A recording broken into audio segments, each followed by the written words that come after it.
So, Defiance was precluded by two games, Soul Reaver 2 and Blood Omen 2. The two games were written at the same time, but by separate writing teams, and Blood Omen 2 takes quite a few liberties with the canon of the series. For example, Vorador, whose death is a very crucial element to the original Blood Omen game, comes back to life, for no particular reason. Blood Omen 2 also went on to establish the Hilden, who are not explained in much depth in Blood Omen 2, but they're kinda like these demon guys that want to take over Nazgûl, I guess? A bit of Cobra Command flavor there, but you know. Anyway, as far as I can tell, Soul Reaver 2 tried to reconcile some of these things within its own game, maybe without realizing what Blood Omen 2 was actually doing with these characters. Consequently, Soul Reaver 2 fluffs up the Hilden into something huge and cataclysmic, whereas Blood Omen 2 just kinda lets him fall flat, and they're pretty much wiped out in that game. Kain grabs Raziel by the shoulders and says, "Raziel! The Hilden, we've fallen into their trap!" And then it turns out that the Hilden got pretty much wrapped up in a later era. No big deal. So Defiance hits the ground, and it's got a lot of plot holes to fill in. How did all these characters come back to life? How are the Hilden still relevant when they get defeated in Blood Omen 2? Bear in mind, Legacy of Kain is supposed to be serious and internally consistent, so they've got to figure out a way to put this all together. But of course that's what we're all here to see, only with great big alterations, because that's what we're gonna do. So let's get back to our game. Hello, my name is Taylor. And I am Ray. And I am Player 1, Lord of Kain's every passing action. Yes. That's Peyton, expressing her tyranny over the controller. And we are presently navigating Kain in circles around the Sarafan Stronghold. Basically, we don't know where some keys are, so we're looking for them. It's part of your standard old video game security defense package. Very common, very popular. It used to be popular. Yes. Oh, for the golden days when the red key matched with the red door. There were so many top-secret facilities set up like an obsessive-compulsive fashion designer put the place together. So I'm noticing the Ouroboros on the floor, and I think we might be in a small replica of that room that we stabbed Raziel in. No, I do not think so. Yes. Because then where is the statue of Raziel? That's in the future, remember? They have to wait until everybody who knew Raziel also dies. That way there's nobody left to protest a statue honoring Raziel. Apparently, as far as Kain could discern, somewhere there was a giant slab in the shape of an eagle, and if Kain lugged it up here to this door, and put it in this hole, it would unlock the door! Yes. What's funny about the original scene is that Kain actually does take a moment to remark on how unusual the key is. Like the game is just saying, okay, we are rational and internally consistent, so this key is kinda silly. Please move on. It's a design thing. You've got to establish for the player that yes, they can go through that door when they have the proper key, and the key's not there yet. Use your flame arrows to make a fool of Kain, will you? Away! Do not bother Kain again! Yes. I think that at this time period, Kain might be the only vampire really just tuned for murder. Vorador doesn't have the thirst for it, but Kain just loves it. Apparently they are not so well equipped to withstand Kain's rampage. Yes. Well, if you think about it, Kain is connected to the pillars, he's the balance guardian, so he's got all those magical powers, whatever they might be. And he's also a very old vampire, so they shouldn't be equipped to handle Kain. He's in a league way above anything they're expecting. I guess they do describe themselves as Inquisitors. I'm not really clear on what it is that the Sarafan do. A lot of the vampires are depicted as being very human, and not all that strong, which means they shouldn't take an army. But I guess the original vampires were actually, well, they were blue and they had wings. Blue is the most devious of colors. Yes, and the wings are symbolic of betrayal. Well, I guess that would explain blue jays. What kind of birdwatcher's manual are you guys using? The one that says bluebirds are the devil, apparently. So what is the purpose of the sandbagman here? Yes. Well, looks to me like they're magical sandbagmans, meant to train you. 20 minutes into the game. I guess better 20 minutes late than not at all. Unless it's too late and Peyton has already learned everything. Mobius can see the future. Yes. He built this room specifically to train Kain with the sandbagmans. Well, maybe while you're here with the sandbagmans, Mobius is taking the opportunity to move his people somewhere else. Somewhere where Kain will not be able to butcher them again. Or even the first time, if you think about it. Or even one time. Think of all the people not getting butchered, Peyton. You know, you think this would upset me. Yes. But I am Kain. I am eternal.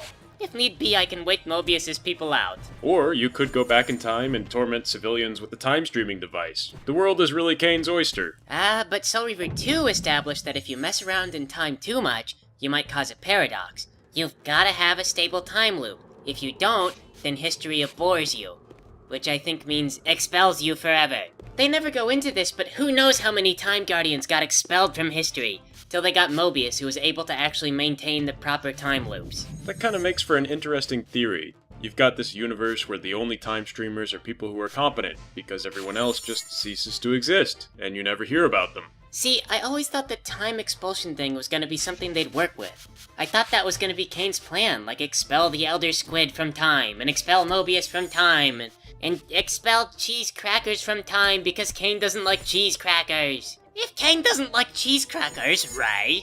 Yes, there is obviously a valid reason and we should trust Kain's leadership. Yes. The valid reason being that Kain is a vampire and doesn't eat cheese. He drinks blood. Can you imagine how much it would suck to be a professional chef and then get turned into a vampire? Like, imagine you've got a Michelin star rating or something like that. You're really big, you're really good, and then you're a vampire. So the magical sandbagmans just burned up the tapestry. Yes. See, like we said, Mobius was just distracting you. With a combat tutorial? Yes? What is this, like the laser pointer to the cat for Kain? At least he was nice enough to leave behind a health power-up.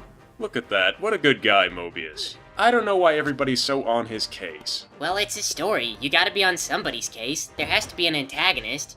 We can't just be like, oh no, look at Mobius's record with the people. He's got a really good tax plan and a really high approval rating. Now, what do you suppose that people think when they watch Kain walk into a room and he immediately blasts the wall with his telekinetic powers? They think, Taylor, maybe they should switch the telekinetic powers button with the Feast on Wrinkles ladies button.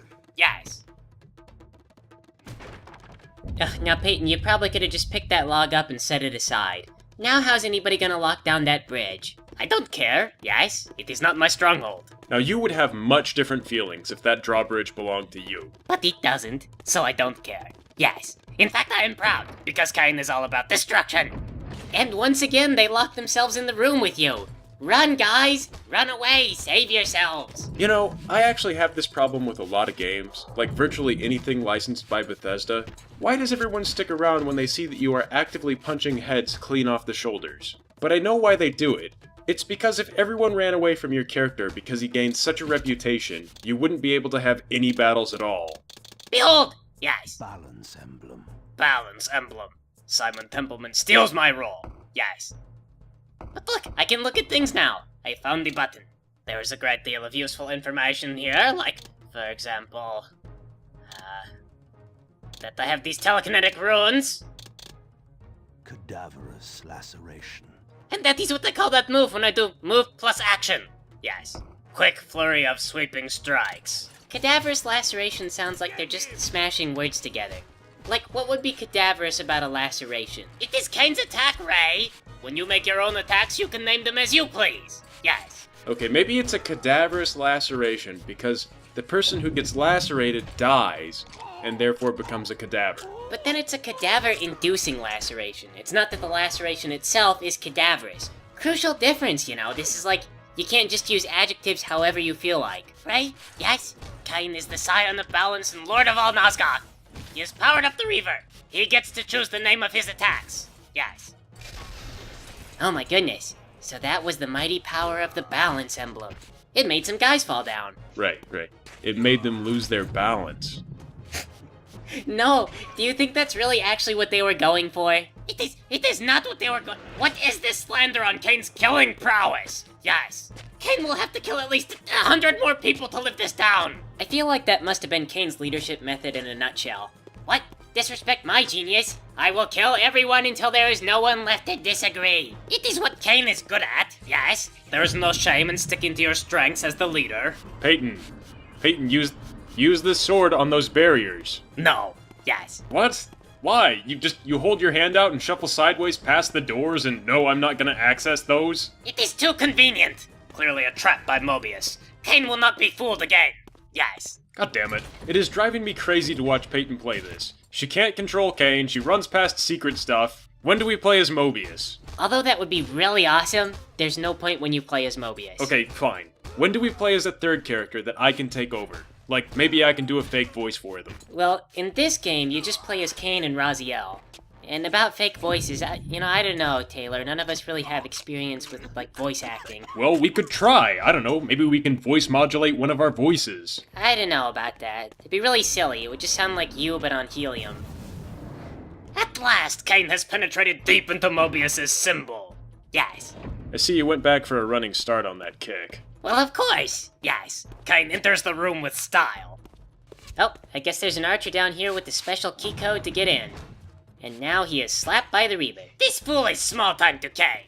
Yes. Kain has much bigger Mobiuses to fry. Mobius thinks he has escaped Kain, but Kain is too swift. That little diversion with the training hall aside, if only the camera would point in the direction you need to go. Clearly, the camera is in league with Mobius. Yes. It really gets me thinking. Does it take more time to set up cameras like this, or would it be faster to just have a camera that follows behind Kain's head? The latter is more efficient, but this is more cinematic sometimes. Maybe it takes more time to set up the cameras, but it makes it faster setting up the rooms. I mean, think about it. If that camera had been behind your head walking into that last room with the barrels, you would have seen a solid wall. But as it is, you looked at the set dressing. Kind of an interesting theory, and a good idea if true. I mean, I guess looking at the walls behind us, they're not very well detailed, but the stuff in front looks really pretty. We're talking a game company that has a reputation for being over-ambitious. They might have picked something up from the 1 or 2 rushed games they've had to work with in the past. Well, as I recall, a lot of the old games were stylistically pretty too. Blood Omen, of course, was two-dimensional, but everything else has been fairly attractive. I mean, for the times and standards that they were built by, anyway. You did mention that the environments didn't stay attractive indefinitely. Like, for example, Vorador's Mansion was good, but you don't remember some of the others. Maybe they laid everything out in basics first, then went in and prettied everything up afterwards. Speaking of pretty environments, yes, why is there a giant cavern beneath the Sarafan Stronghold? I don't know, but you blew up a lot of the natural supports holding it up, so maybe it's not going to be down here for very long. Wait, what is this cavern made out of? Limestone? That's common for caverns. Isn't this a really dangerous engineering hazard? Well, yes. Granted that there is a giant hole beneath a giant structure, it's kinda dangerous. This is the sort of thing where there's an earthquake and the entire building just collapses into the cavern. Normally, but this is also where the Pillar Guardians live. So there's the Time Guardian who can see in the future, and he knows there's not gonna be a collapse. And then there's also the Nature Guardian, who can maybe detect violent earthquakes with his feet. Okay, right, no, your will be done, no questions here. Kain, I know you're there, buddy. Do not buddy with Kain, Mobius. Kain is not here for talking.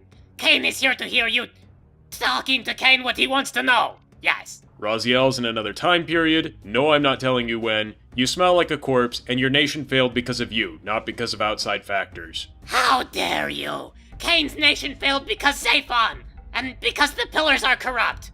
Yes. No, it failed because your tax code was crap, and you replaced all the people with vampire monstrosities. So saith Mobius, the Oracle. It's a shame you killed me, I was a great advisor. Also, watch out, I've got a magic vampire-killing staff. You think you're playing a game, Kain. You look at the delicate machinations of fate, and you think to yourself, how can I fix those to make them work for myself? Well, guess what? They don't fix. They work only by the delicate machinery that you do not understand. Presently, you are at my mercy, and if I followed my emotions as bluntly as you did, you wouldn't leave here today. But unlike you, I will not fail in my role as a Pillar Guardian. At some point, my death will be necessary.